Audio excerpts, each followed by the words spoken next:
Destiné à la population civile continue d'être acheminée vers la bande de Gaza en coordination avec l'armée israélienne qui contrôle le contenu des cargaisons.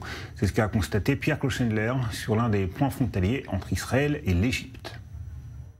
Nous sommes au passage frontalier de Nitzana entre Israël et l'Égypte.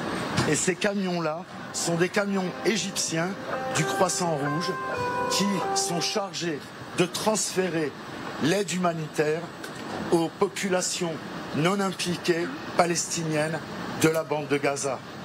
Comment font-ils? Tout d'abord, ces camions sont inspectés par l'armée israélienne. Et ensuite, par groupe de 20 camions, ils traversent le territoire égyptien pendant 1 heure pour arriver au terminal de Rafah, le passage frontalier entre l'Égypte et la bande de Gaza. Écoutons ce que le colonel en charge de la coordination et de la liaison de l'administration militaire israélienne nous a dit en ce qui concerne ce passage frontalier.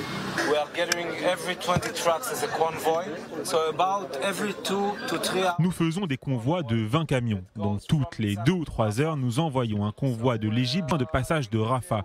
Nous sommes bien organisés avec une bonne logistique.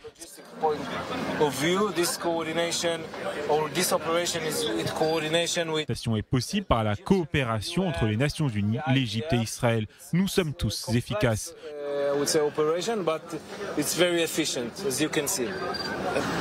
Mais cette coordination risque d'être hasardeuse parce que ce trajet d'1 heure peut permettre à des gens, des contrebandiers, de placer à l'intérieur de ces camions qui ne transportent que de l'eau, de la nourriture et des médicaments, peut-être des armes, peut-être de l'oxygène pour les tunnels, voire même peut-être du fuel, du carburant pour ces tunnels.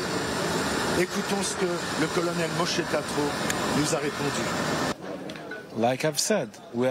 Comme je vous ai dit, nous travaillons en coordination avec les Égyptiens. Nous avons nos méthodes, eux les leurs, mais il existe plusieurs façons de procéder. Nous vérifions chaque camion nous-mêmes, mais encore une fois, nous travaillons en coordination avec l'Égypte. Il aurait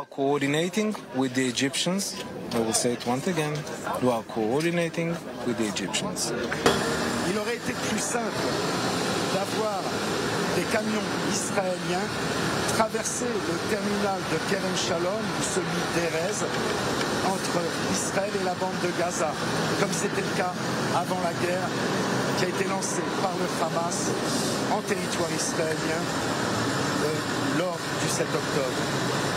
Lors des massacres du 7 octobre, ces terminaux, Erez et Kerem Shalom, ont été détruits.